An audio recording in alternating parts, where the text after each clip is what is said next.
Bem-vindos a mais um episódio do Mais Imobiliário. Hoje falamos de algo que muitas vezes é invisível, mas absolutamente decisivo: o acompanhamento do cliente. No mercado cada vez mais profissional, o verdadeiro diferencial pode não estar apenas na transação, mas na forma como acompanhamos quem compra e quem vende, antes, durante e depois do negócio. Para esta conversa temos connosco a Susana Parente e o Nuno Barreto, dois profissionais com experiência direta no terreno. Muito bem-vindos, Susana e Nuno. Muito obrigada. E obrigada por estarem aqui connosco. Susana, começando, claro, pelas senhoras, queria-te fazer uma pergunta então para começar, para quem decide então começar a procurar casa. Este é muitas vezes um processo exigente e muito estressante. O que é que sentes que o cliente precisa mais nesta fase inicial? Mais uma vez, obrigada pelo convite. Portanto, nesta fase inicial é sempre um momento de muita excitação, muita incerteza, muito entusiasmo, e nós precisamos passar ao cliente um grande grau de confiança. Para mim, o mais importante é termos uma reunião com o cliente, identificar sempre qual é que é o orçamento, a tipologia, a localização e não criar expectativas erradas do mercado. Portanto, tentarmos aqui também, sobretudo porque quando é a primeira compra, existe sempre muitas dúvidas, portanto ser muito claro, não criar expectativas elevadas, tentar perceber o que é que o cliente está disposto a abdicar e dar-lhe sempre uma confiança extrema, que tem aqui também da nossa parte um consultor qualificado que vai fazer de tudo para conseguir o objetivo do cliente. Claro. Nuno, então, o que é que achas que pode correr mal quando a fase de preparação não é bem feita?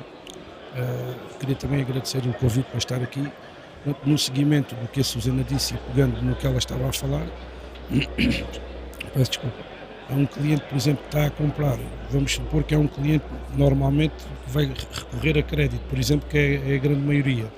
Se ele não tiver ali uma proximidade da nossa parte, a explicar-lhe passo a passo o que é que vamos fazer, por exemplo, como a Susana disse, faz uma reunião, vai ver qual é que é a capacidade financeira que ele tem e tudo mais, e eles muitas vezes, entre a primeira reunião e depois dizer ao cliente alguma coisa, enquanto o banco está a fazer ali a simulação, se nós não lhe formos dizendo alguma coisa, muitas vezes o cliente fica com receio, é mais um comercial que não me está a acompanhar, é mais um comercial que não quer saber, é mais um comercial que diz que vai ver e depois não me diz nada.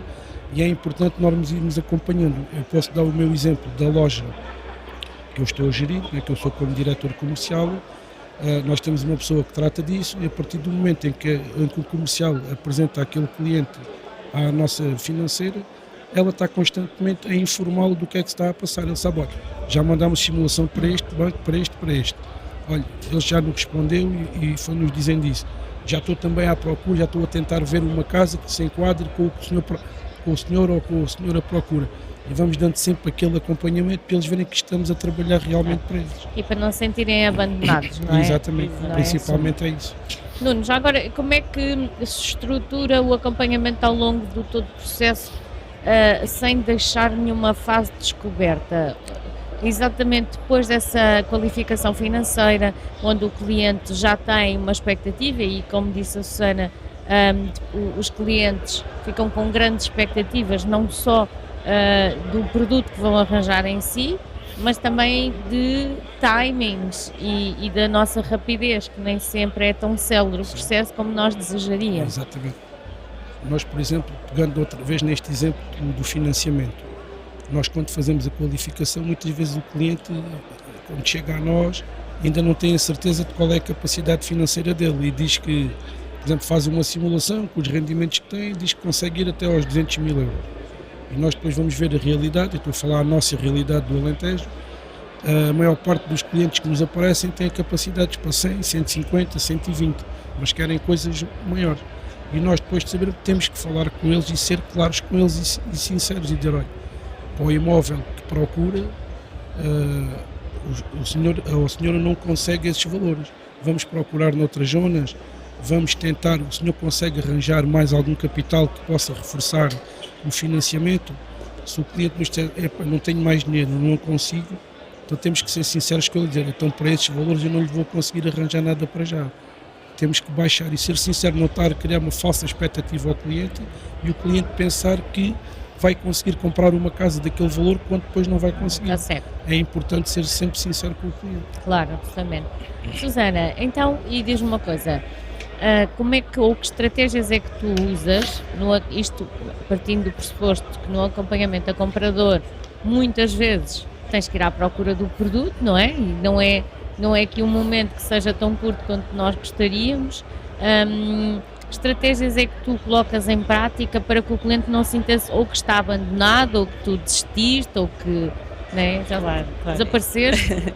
Nesta fase estamos a ter um mercado muito complicado, não temos tanto produto como gostaríamos e eu tirei tirei o curso de compradores contigo e realmente eu uso muito o mandato de comprador para angariar, portanto, não havendo produto, aquilo que eu faço, e já aconteceu ainda agora no domingo, eu fui com os clientes compradores e fomos bater à porta de uma moradia que eles queriam comprar, estava no mercado noutra imobiliária, não estava exclusivo, e eu fui lá com eles e abriram-nos a porta. Eu tinha o mandato de comprador em exclusivo e, portanto, é a forma que eu tenho de mostrar alguma interação devido à falta de produto que temos no mercado. Esta minha estratégia de tentar realmente arranjar mais produto para aquele cliente específico acaba por resultar muito bem, porque eles veem realmente que tem ali uma consultora que vai mesmo para o terreno e que consegue aquilo que eles querem. Este exemplo foi mesmo, eu senti-me mesmo orgulhosa, porque realmente os clientes ficaram mesmo muito orgulhosos, como é que tu conseguiste ir e bater à porta e falar com o proprietário, porque nós queríamos aquela casa.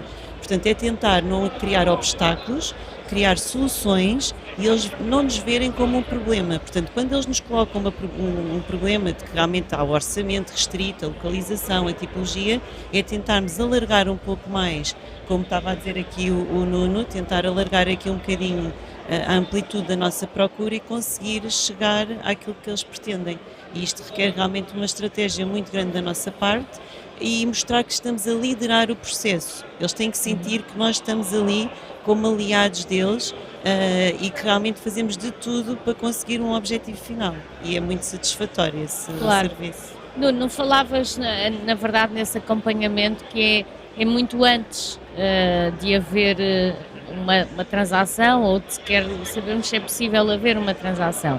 Mas qual é que consideras que seja aqui o momento mais difícil? É quando um cliente vai para uma qualificação bancária e há aqui este interregno de tempo em que ele pode chutar tiros de metralhadora para todos os agentes e, enfim, para todo o mercado e às vezes até estar a ser acompanhado por 2, 3 agentes e a pedir aprovação em também 2 ou 3, ou depois durante, não é? E imaginando que o durante, que já sabemos qual é a capacidade financeira, mas que começamos aqui um momento de procura e de visitas, como é que tu, ou que dicas é que tu dás para conseguirmos acompanhar o cliente sem que ele chute em todas as direções? Também pegando aqui na Susana, como tu já disseste, nos mandatos de comprador também é importante. Lá, não sei porquê, mas lá na nossa zona o pessoal, as nossas equipas estão não acreditam muito nisso, sinceramente, e eu tento incutir isso. Pois. E eu às vezes dou exemplos. Ainda há pouco estava a falar em off com a Susana, eu muitas vezes dou os exemplos a eles para eles verem que funciona e sou eu que faço. Eu tinha um comercial que tinha um cliente específico para um determinado imóvel, eu fui à procura, fiz um vídeo a dizer que tinha um investidor para aquele imóvel. Por exemplo, ao fim do dia consegui que aquele cliente proprietário me contactasse, angariei o imóvel e consegui que esse cliente fosse lá visitar. Ou seja, o que nós dizemos ao cliente é: nós sabemos especificamente o que você quer, eu consigo ir já à procura. E fazemos este tipo de trabalho, conseguir ir perguntar. Outra coisa que é importante também nessa fase que tu disseste, muitas vezes do crédito, enquanto ainda vai lá andar a chutar, o nosso departamento financeiro, simplesmente só com o recibo ou com o mapa de responsabilidades de crédito, nós ali em meia hora conseguimos saber se ele consegue ir até ao 100 ou até ao 100, e começamos logo a ver e conseguimos logo ali, mais ou menos na hora, saber que imóveis é que temos no mercado. Se vimos que não temos, falamos no dito mandato e tentamos que ele confie em nós para nós irmos, por exemplo. O tema, e Sana, eu não sei se concordas, mas o cliente hoje em dia também devido ao grau de informação que tem, o meio que tem também ao mercado, não é? Porque ele quase que consegue acompanhar o mercado em tempo real, tal qual como nós. Portanto, as ferramentas que nós temos profissionais são tão poucas que é difícil ele às vezes não se antecipar, porque o foco dele está apenas num imóvel específico, e então nesta altura o que é que tu fazes pelo, enfim, não ter esse processo escorregadio que tu não consegues agarrar este cliente? Se é que tens alguma estratégia para isso? É assim, eu sou muito presente na vida dos meus clientes, portanto eu crio aqui alguma dependência, crio uma relação que vai sempre muito além, muitas vezes, pronto, eu começo muitas vezes por fazer reuniões e envio mensagens diariamente para saber se eles por acaso estiveram a fazer alguma pesquisa, porque isso é verdade, eles muitas vezes conhecem o mercado ou recebem primeiro os links do que nós. A estratégia que eu tenho é realmente criar ali alguma dependência, mostrar realmente em cada visita que faço alguma diferença, mostrar que estou presente na visita. Quando eles me enviam links para irmos visitar imóveis, eu realmente dou muita importância, sobretudo hoje em dia damos importância às umidades, à construção, portanto tento também mostrar algum conhecimento, não só do imóvel, mas também abrangente à área, e de alguma forma consigo criar uma relação, eu costumo brincar de dependência, porque é aí que eles vão ver realmente, eu quero comprar uma casa, mas quero que a Susana Parentes esteja comigo, porque ela realmente mostra que conhece não só o imobiliário, mas também conhece mais do que o imobiliário, portanto criar ali uma empatia, uma relação, uma confiança tão grande que realmente os clientes achem que não querem fazer aquela visita sem mim. E já me aconteceu até marcarem visitas, porque eles estão tão excitados com o processo. Claro, sim, é isso e mesmo. Depois arrependem-se e ligam aos colegas e dizem, não, eu quero que a Susana Parente esteja. Portanto, realmente é assim, é algo que eu faço de uma forma, mas a primeira reunião, eu digo sempre, não é uma perda de tempo. As pessoas, quando começam a acompanhar compradores, têm que perder muito tempo no início para criar estas relações de confiança, esta forma de verem que nós não somos só mais um agente imobiliário. Somos alguém realmente especialista e que consegue dar aqui uma mais-valia na compra do imóvel. Claro, Nuno, em relação também a este tema do processo todo das visitas e do cliente estar sempre informado, também te obriga a tua equipa a ter outra velocidade, não é?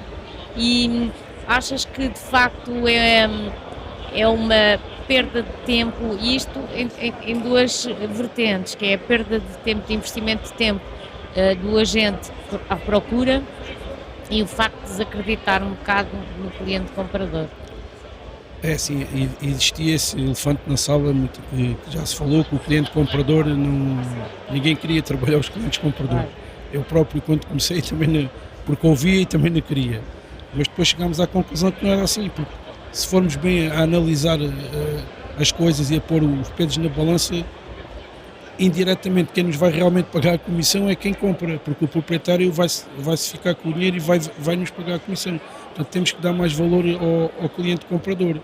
É evidente que muitas vezes, se nós fizermos uma má qualificação, eu tenho, por exemplo, um comercial, está um cliente que lhe liga, está em Lisboa, nós vendemos muitas casas de segunda habitação, está em Lisboa, vem passar o fim de semana ao Alentejo, estou aqui em frente a uma placa, quero ver, e ele pega no carro e vai mostrar. E depois na segunda-feira diz, fui perder tempo, qualificaste o cliente, fizeste pergunta, Claro. tinhas outras coisas marcadas, não ias. Agora, o que eu vos passo a ele e também o que eu fazia é, se nós temos a certeza que aquele cliente comprador é o timing certo para comprar, ele está capaz de comprar, ok, vamos apostar e vamos dar tudo.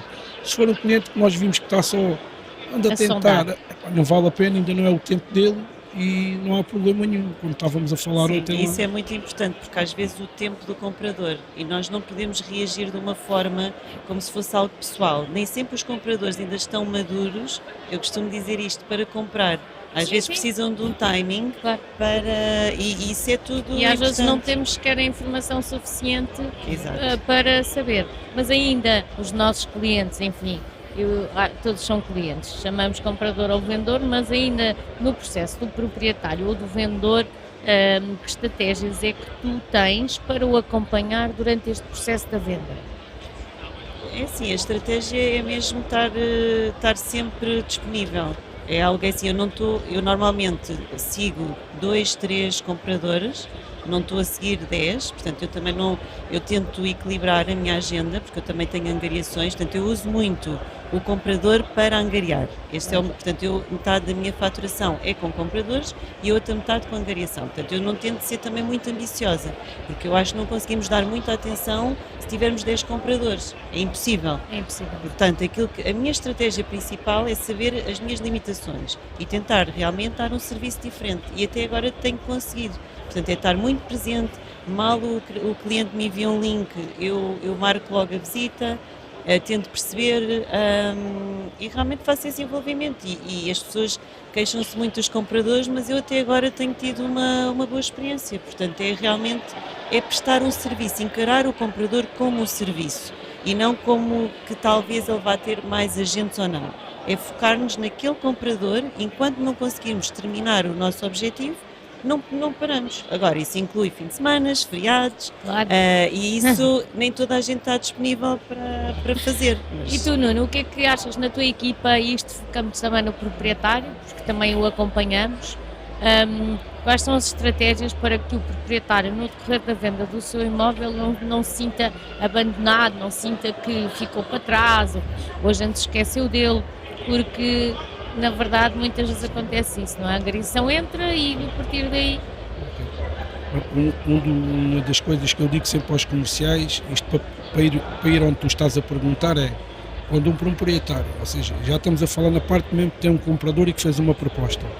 Eu digo sempre a ele, expliquem tudo na proposta como é que as coisas são. Se o proprietário aceitar a condição, ele vai ter que esperar. Por exemplo, imagina um cliente faz uma proposta e é com crédito bancário. Imagino que é um cliente que está agora a começar a ver se tem financiamento ou não. Eu aconselho sempre eles a não mostrarem até terem a certeza, não é? Mas imaginando que temos a certeza que ele já tem capacidade para aquele imóvel. Dizemos ao proprietário, olha, tem aqui esta proposta, isto é capaz de demorar aqui uma semana mais ou menos, portanto não se alarme porque não vai haver problema nenhum. E vamos informando o cliente, olha, já foi o crédito já está aprovado, olha, a avaliação vai ser amanhã ou daqui a 2 ou 3 dias, olha. Assim que a avaliação for favorável, fazemos então o contrato de promessa. E vamos sempre informando para ele não pensar que foi uma proposta feita, foi aceita e o cliente desapareceu. É tentar informar de igual forma, se for um investidor igual.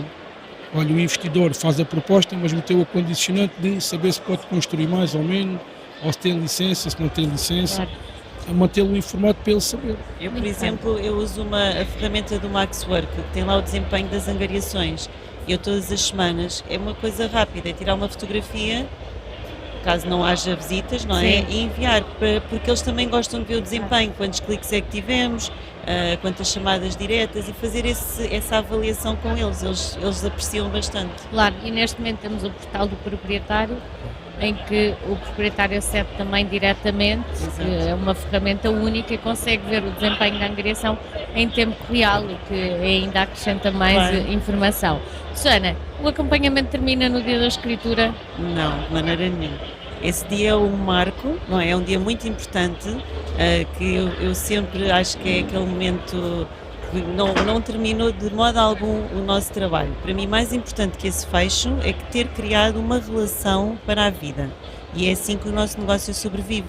É através de uma relação que é estabelecida com o cliente e que através dessa relação vamos ter referências. E verificar que realmente depois alguém nos liga que aquela pessoa nos referenciou porque ficou muito contente com todo o acompanhamento que fizemos, é enviar uma mensagem no aniversário, é realmente depois conseguir que aquela pessoa não saia da nossa vida, porque essa pessoa em algum momento pode outra vez querer comprar casa, fazer um segundo investimento, comprar uma casa de férias, ter um filho que vai casar. E realmente eu tenho, apesar de eu só há 4 anos na Remax, eu já tenho esse tipo de retorno e é muito, muito gratificante. Muito bem, Nuno, o que é que significa acompanhar um cliente depois da transação estar concluída? Portanto, isto tanto para quem comprou como para quem vendeu. Para quem vendeu, passa a ser também alguém, poderá ser alguém que também possivelmente Vai comprou, comprar. não é? Ou vai comprar. Mas, por exemplo, para quem vendeu, eu desde 2012 que entrei na rede, eu tenho uma base de dados com os contactos de todos os proprietários, datas de aniversário dos filhos, tenho essa panóplia toda. E vou sempre falando com eles. Desejo uma boa Páscoa, telefone, desejo um bom Natal, telefone a dar os parabéns aos filhos, etc. Eu tenho clientes que me ligam 2, 3 vezes por ano a falar comigo, a perguntar como é que eu estou, como é que está a correr a minha vida, e temos essa relação no proprietário. No comprador, nós mantemos sempre esse acompanhamento igual, hein? Quando a escritura é efetuada, nós explicamos, olha, agora vamos fazer isto, quando o registro estiver feito, não se preocupe, nós próprios tratamos de, nas finanças, passar o imóvel para o seu nome. Eu estou a falar na segunda habitação lá, quando é habitação permanente é diferente. Nós tratamos, não se preocupe, é preciso tratar da luz, é preciso tratar da água, nós tratamos. Temos muitos clientes de fora que fazem a escritura, vão-se embora e depois nós ficamos lá a tratar. E vamos continuando sempre igual, base de dados, aniversário, quando faz um mês de escritura, parabéns, à hora da escritura, faz hoje um mês que estávamos a fazer a escritura, parabéns, precisar de alguma coisa, estou cá. E tenho esta base de dados já ao longo dos anos e vou sempre mantendo contactos com eles, o que é gratificante. Faz toda a diferença também. Já fui a casamentos de clientes que compraram, já fui a batizados, e tenho uma cliente, por exemplo, no Norte, que todos os meses me liga a perguntar como é que eu estou, e é gratificante. O acompanhamento no imobiliário não se vê sempre, mas sente-se em cada decisão, em cada dúvida esclarecida e em cada relação construída ao longo do processo. Num mercado cada vez mais exigente, essa presença consistente que marca verdadeiramente a diferença. Bom, obrigada à Susana Parente, ao Nuno Barreto por esta partilha tão próxima e obrigada a quem esteve desse lado. Voltamos no próximo episódio do Mais Imobiliário.